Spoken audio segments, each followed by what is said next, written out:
देखिए बेटा, जो हमारा अगला पॉइंट है वाइवा के लिए, एक क्वेश्चन आता है टारगेट मार्केट या टारगेट ऑडियंस।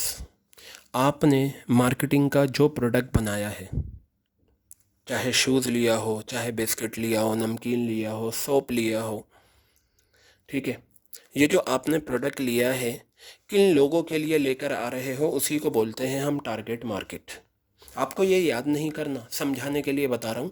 तो आपको अपने प्रोडक्ट का टारगेट मार्केट देखना होगा कि आपने किस के लिए अपना प्रोडक्ट निकाला। अगर वो आपसे पूछें टारगेट मार्केट क्या होती है, तो आप ये कहेंगे कि जब भी हम कोई प्रोडक्ट बनाते हैं तो हमें ये देखना होता है कि हम ये प्रोडक्ट किसके लिए ला रहे हैं, उसी को टारगेट मार्केट कहा जाता है। तो एग्ज़ाम्पल से आपके फ़ौरन समझ में आ जाएगा। देखिए, जो मेडिसिन्स मैन्युफैक्चरर्स होते हैं, यानी कि जो मेडिसिन्स बनाते हैं, उनके लिए टारगेट मार्केट क्या होती है, यानी कि वो किसके लिए लाते हैं। ये बताओ, मेडिसिन्स जो हैं वो कहाँ पर बिकती हैं? Chemist shop. तो केमिस्ट शॉप जो है वो टारगेट मार्केट हो गई मेडिसिन मैन्युफैक्चरर के लिए।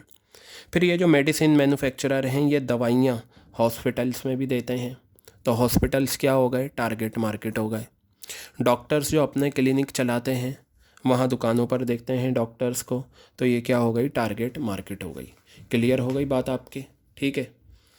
इसी तरीके से रेडीमेड गारमेंट्स, टारगेट मार्केट क्या है? गारमेंट्स तो हर किसी के लिए, मेल फीमेल टीनेजर्स, इन सब के लिए होते हैं। इसी तरीके से बुक पब्लिशर, टारगेट मार्केट क्या है? Only for school students. ये भी हो सकता है ओनली फॉर कॉलेज स्टूडेंट्स, क्योंकि कुछ ऑथर ऐसे हैं जो सिर्फ कॉलेज के बच्चों के लिए बुक्स बनाते हैं, कुछ ऐसे हैं जो स्कूल स्टूडेंट्स के लिए बनाते हैं। तो बेटा, ये वो एग्ज़ाम्पल हैं जिनसे आपको पता चला टारगेट ऑडियंस या टारगेट मार्केट क्या है। एक सवाल बहुत इंपॉर्टेंट है आपको अपने प्रोडक्ट का, जैसे बिस्किट्स हैं, ठीक है, आप पूछें बिस्किट्स की टारगेट मार्केट क्या है, तो अब देखिए बिस्किट का क्रेज़ किस में है। आप ये कह सकते हैं कि चिल्ड्रन के लिए और यंगस्टर्स के लिए, क्योंकि बड़े बुज़ुर्ग लोग बिस्किट्स इतने खाते नहीं।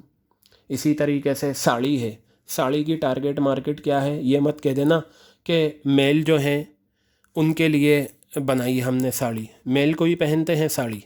साड़ी की टारगेट मार्केट क्या हो जाएगी? फ़ीमेल हो गई, ओल्ड एज लेडीज़ हो गई और यंग गर्ल्स हो गई, इनमें भी क्रेज़ होता है। ठीक है। टूथपेस्ट हो गया, सबके लिए, मेल फीमेल टीनेजर सबके लिए, क्योंकि हर किसी को टूथपेस्ट करना होता है। सोप हो गया, ठीक है, सोप बच्चे नहीं करते यूजुअली सोप, क्योंकि अवॉइड करते हैं बच्चों को साबुन के लिए। तो सोप की टारगेट मार्केट आप कह सकते हैं मेल फीमेल हर किसी के लिए सोप की टारगेट मार्केट हो गई। इस तरीके से आप अपने प्रोजेक्ट का जो भी आपकी टारगेट मार्केट है उसे आप डिसाइड करके चलना। ये टारगेट मार्केट, उम्मीद करता हूँ आपके कॉन्सेप्ट क्लियर हो गया। ओके।